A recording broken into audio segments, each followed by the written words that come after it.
नमस्कार दोस्तों, story world channel में आप सबका स्वागत है। आइए सुनते हैं आज की कहानी अंतिम फैसला। कहानी को पूरा सुने। सुमन जी की आदत थी कि सुबह उन्हें गर्म पानी चाहिए होता था, इसलिए सुबह से 2 बार उठकर कमरे के बाहर निकलकर आकर देख चुकी थी, लेकिन अभी तक वैशाली और बेटा सोहम अभी तक उठे नहीं थे। जब तक उन लोगों में से कोई एक उठेगा नहीं, तब तक उन्हें गर्म पानी नहीं मिलेगा। बात ये नहीं थी कि सुमन जी गर्म पानी कर नहीं सकती थी, पर बात ये थी कि बहू वैशाली रात को रसोई का काम ख़त्म करके रसोई में ताला लगा देती थी। इसलिए जब तक वो उठेगी नहीं, तब तक सुमन जी को गर्म पानी मिलेगा नहीं। आखिरकार घड़ी में 9 बज गए और सुमन जी से रहा नहीं गया, तो उन्होंने हिम्मत करके सोहम के कमरे का दरवाज़ा खटखटाया। 2-3 बार दरवाज़ा खटखटाने के बाद वैशाली की जगह पर सोहम ने आकर दरवाज़ा खोला और तमतमाते हुए बोला, क्या है माँ, क्यों हमें डिस्टर्ब कर रही हो? बेटा, मुझे गर्म पानी चाहिए था। रसोई में ताला लगा हुआ है, तो तुम रसोई का दरवाज़ा खोल दो ताकि मैं गर्म पानी कर सकूं। एक दिन गर्म पानी के बगैर नहीं रह सकती हो क्या माँ? रोज़ तो वैशाली करके देती है ना।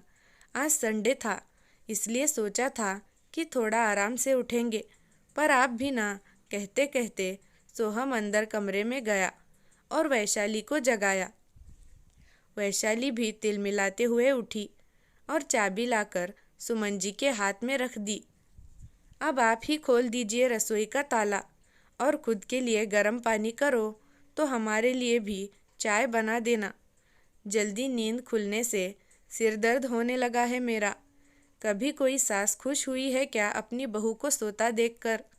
इन सास लोगों का बस चले तो बस बहू को मशीन ही बनाकर रख दे।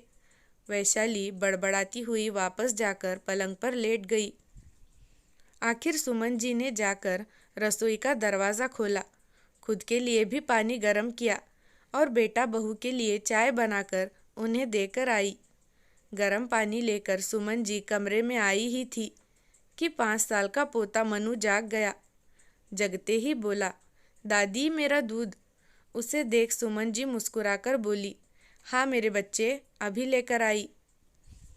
गर्म पानी वहीं रखकर पहले मनु के लिए दूध गर्म करने रसोई में गई। अभी दूध गर्म कर ही रही थी कि इतने में सोहम ने आवाज़ लगाई, माँ, ओ माँ, कहाँ हो तुम? तुम ज़रा भी मनु का ध्यान नहीं रख सकती? पता है ना वैशाली के सिर में दर्द हो रहा है। कहते कहते सोहम जैसे ही रसोई में आ गया, साथ में मनु भी गोद में था। उसे देखते ही सुमन जी बोली, बेटा, मैं तो दूध गर्म करने ही आई थी। मुझे नहीं पता ये कब तुम्हारे कमरे में चला गया, तो ध्यान रखना चाहिए था ना आपको। बस काम का बहाना चाहिए। मानता हूँ कि आप सास हो, लेकिन बहू को भी तो इंसान समझो। अरे शुक्र करो कि वैशाली तुम्हारा ध्यान रखती है और अपना फ़र्ज़ निभा रही है, नहीं तो दूसरे बेटे बहू ने तो आपको रखने से ही मना कर दिया था।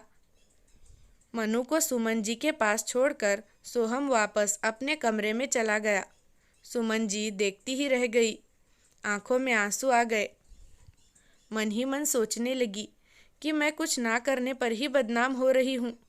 ऐसी कौन सी जिम्मेदारी उठा ली इन लोगों ने मेरी, जो इतना सुना जाते हैं मुझे।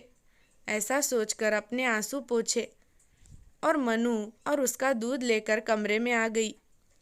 सोहम ने वैशाली से कहा, तुम्हारी तबीयत ठीक नहीं है तो मैं माँ से कहकर नाश्ता बनवा लेता हूँ ताकि तुम आराम कर सको। रहने दो, उनसे कुछ मत कहना, मैं नाश्ता खुद ही बना लूँगी। अरे पर तुम्हारी तबीयत ठीक नहीं है। नहीं नहीं, मैं खुद ही नाश्ता बना लूँगी। उनका क्या भरोसा कौन सा सामान उठाकर अपने दूसरे बेटे बहू को देकर आ जाए। अक्सर रसोई से सामान कम हो जाता है। मुझे तो पूरा यकीन है माँ जी ही सामान की हेरा फेरी करती है और अपने उन बेटे बहू को देकर आ जाती है और खुद ही रसोई में जाकर नाश्ता बनाने लगी। वैशाली को रसोई में नाश्ता तैयार करते देखकर सोहम गुस्से में आकर सुमन जी से बोला, देख लो, ये सब आपके कारण हुआ है। उसकी तबीयत खराब है पर फिर भी नाश्ता बना रही है। परेशान हो चुके हैं हम आपकी इन्हीं हरकतों की वजह से। पता नहीं भगवान हमें चैन से कब रहने देगा। सुमन जी उसकी बात सुनकर हैरान हो गई। सुनकर अपने कमरे में चुपचाप शांतिपूर्वक बैठ गई। आंखों से झरझर आंसू बहे जा रहे थे। आखिर इसी दिन के लिए इन बेटों को जन्म दिया था।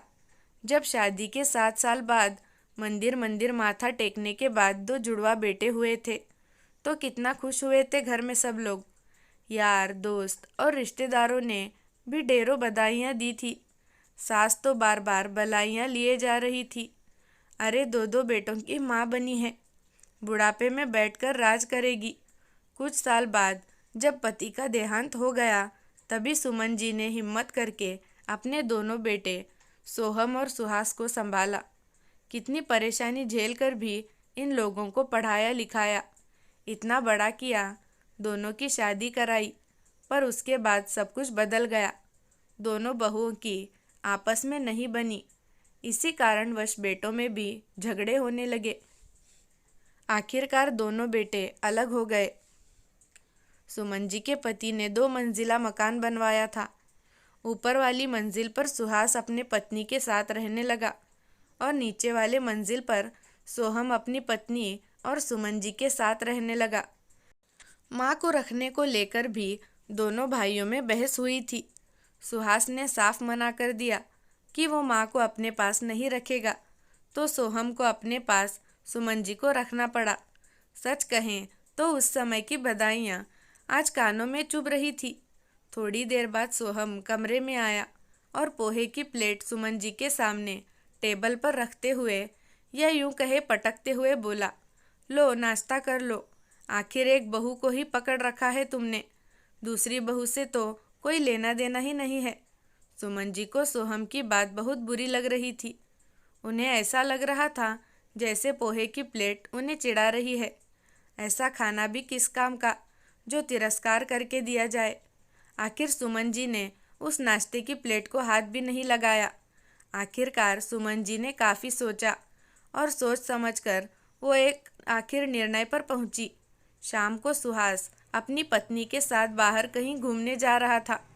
सोहम और वैशाली भी बाहर खड़े हुए थे कि तभी एक प्रॉपर्टी ब्रोकर उनके घर पर आया। बेटे बहू उन्हें देखकर हैरान हो गए। उसने आते ही पूछा, क्या मैं सुमन जी से मिल सकता हूँ?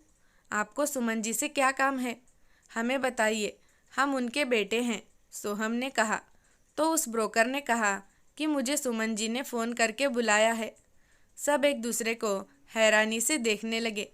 तभी सुमन जी कमरे से बाहर आई। आप ही सुमन जी हैं?